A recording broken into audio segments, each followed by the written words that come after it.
Votre fidélité, encore bienvenue dans Talk Politique. Alpha, Mamadou Diallo, bonsoir. Bonsoir Jamila, bonsoir à tous. Bienvenue Alpha. Merci. Emmanuel Milimono, bonsoir. Bonsoir Djami et bonsoir à tous. Alors Emmanuel, je le disais donc, une délégation de la CPI est à Conakry depuis donc lundi. Elle achève sa mission aujourd'hui, donc conduite par Mame Mandiaye Niang. Il est vice-procureur de la Cour pénale internationale. Il a animé ce jeudi une conférence de presse dans laquelle il se dit rassuré après avoir visité non seulement le chantier du tribunal ad hoc et après avoir discuté avec les autorités guinéennes. Enfin, une bonne nouvelle. Ben oui, c'est une bonne nouvelle. Vous savez, la CPI... suit de près ce dossier depuis le début. Évidemment, suit de près le dossier, mais c'est aussi qu'il n'y restait plus grand-chose pour aller vers l'organisation des procès.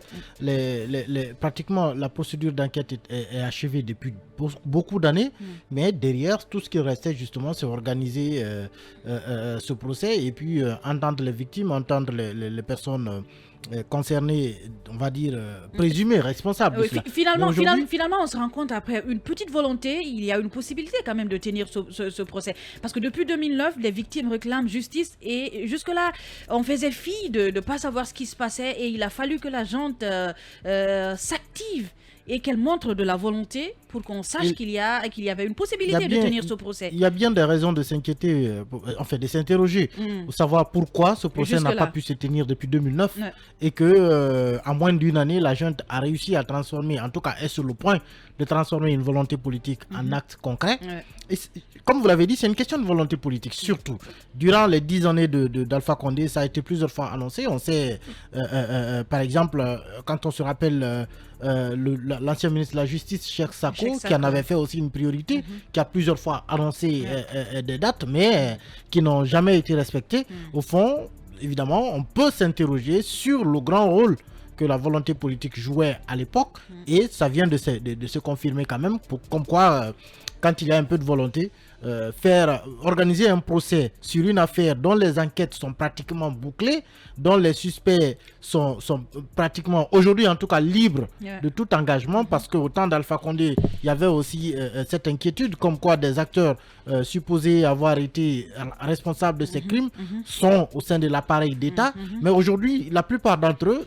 certains étaient ministres, d'autres des directeurs. Aujourd'hui, la plupart d'entre eux n'ont plus d'engagement au sein de l'administration. C'est peut-être une des choses qui a facilité tout cela. Donc, je pense que ce qui a surtout facilité cela, c'est le fait que les acteurs d'aujourd'hui sont pratiquement étrangers aux faits. Parce que quand vous regardez... On peut dire qu'ils ne sont pas impliqués dans le dossier. Bon, impliqués, ça dépend. Il faut laisser le procès dire qui est impliqué, qui ne l'est pas impliqué. Mais au moins, on sait que quand le 26 septembre avait lieu, Mamadi Doumbouya n'était pas là. Charles Wright n'était pas ce qu'il est. Amara Kamara n'était pas ce qu'il est. Et évidemment, remonter un peu à l'histoire de Amara lui-même avec le CNDD. Donc, ça vous donne une idée. C'est pourquoi je dis que les acteurs d'aujourd'hui sont étrangers aux faits, à ce qui s'est déroulé en 2009 au stade. Donc, il y a pratiquement, ils n'ont aucun ancrage aujourd'hui qui les tire, qui les tienne, qui les empêche de tirer ce procès, de transformer cette volonté politique en acte concret. C'est pas le cas avec Alpha Condé. Parce que beaucoup estimaient que Alpha Condé avait beaucoup de choses à perdre dans ce procès-là. Non, mais du point de vue politique, évidemment, quand on est un homme politique et que l'on calcule tout ce que l'on perd en pareille circonstance, oui, il y a des raisons de se dire qu'il avait à perdre, d'autant plus qu'il était un acteur. Il était un acteur, il faisait partie des organisateurs de cette manifestation. Donc, évidemment, peut-être que pour lui aussi, ouvrir ce procès, c'est comme ouvrir une boîte à Pandore. On ne sait pas qu'est-ce qui va en sortir. Mais le fait que, justement, Mamadi Doumbouya soit pratiquement étranger à tout ça, qu'il ait un ministre de la Justice qui a envie aussi de laisser des traces, oui, ça donne un coup d'accélérateur à ce dossier, et c'est tant mieux pour les victimes, parce que 2009, ça remonte quand même à plus d'une décennie. Vous avez aujourd'hui des victimes qui sont parties, qui sont décédées, qui n'auront pas eu justice avant leur mort. Donc, c'est important que l'on rende ce procès, que l'on tienne ce procès, que les victimes soient en tout cas rétablies dans leurs droits, mais aussi que ceux qui ont été à la base de ces crimes atroces puissent répondre. Il ne faut pas non seulement perdre trop en temps pour voir des victimes disparaître ou de présumés acteurs qui ont peut-être joué des rôles déterminants, disparaître aussi et ne jamais répondre devant la justice. Alors Alpha, finalement, comme on le dit, cette assurance, ces déclarations du vice-procureur de la CPI rassurent donc les victimes qui sont en quelque sorte soulagées. On a écouté Maître DSBA, un de leurs avocats, membre du collectif des avocats des victimes du 28 septembre, qui se disait rassuré et qu'il croit à la volonté du gouvernement aujourd'hui d'organiser ce procès aussi rapidement que possible. Ça peut se comprendre de cette façon parce que on a assisté à la conjonction d'un certain nombre de facteurs. Charles Wright qui a déjà par le passé démontré tout son volontarisme et ajouté à cela la volonté politique, je dirais, du colonel Doumbouya et tout son entourage qui en réalité ont envie quand même d'en finir avec les vieilles habitudes. Donc on ne peut que s'en réjouir, ça ne peut que satisfaire non seulement les membres, disons les victimes et leurs avocats, mais ça peut aussi satisfaire l'ensemble des Guinéens qui ont, disons, une certaine soif de justice. Les gens ont envie d'étancher leur soif de justice et par rapport à des événements, comme l'a dit Emmanuel, vraiment tragiques. On parle de 157 morts, on parle de 109 femmes violées, on parle de 1000 blessés et des portés disparus. Sans compter les disparitions. Justement, donc ça fait que quelque part, la Guinée a vraiment intérêt à tirer un trait, en tout cas à faire la lumière sur ces différents événements, que ceux qui sont auteurs, commanditaires, complices de en tout cas ceux qui ont joué un rôle ou un autre, qu'ils soient importants ou secondaires, puissent répondre de leurs actes. Ça permettra un peu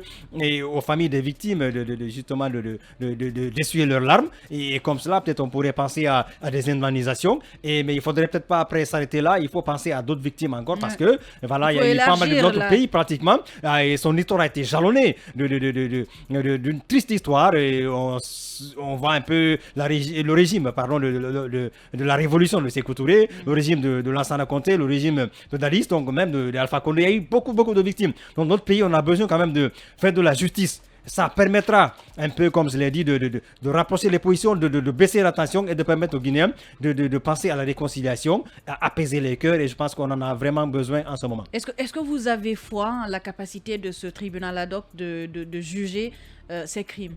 Parce qu'on se rappelle, à un moment, la CPI avait menacé de récupérer le dossier si la justice guinéenne était incapable d'organiser le procès. Oui, les menaces sur cette incapacité, peut-être c'était sur le plan, disons, de manque de volonté politique. Sinon, moi, je crois qu'on a plein de magistrats, des magistrats guinéens qui sont rompus à la tâche. Il y en a déjà qui sont en formation. Oui, qui sont en formation, des magistrats, mais aussi des greffiers, à la cour d'appel de Conakry. Donc, on a des magistrats compétents, des gens qui ont de par le passé démontrer ce dont il était capable et on a cité leur nom, ils se retrouvent dans ce lot, n'est-ce pas, de magistrats qui sont en formation et ils connaissent bien le dossier et c'est un dossier pratiquement, comme on l'a dit, qui donne l'instruction et tout a été comment on appelle, clôturé depuis fin 2017. Donc aujourd'hui pratiquement il ne reste plus qu'à constituer. Il y a plusieurs inculpations. Oui, il y a eu 14 inculpations si je ne me trompe et sur ces 14 inculpations je pense qu'il y a au moins 3 à 4 personnes qui sont détenues.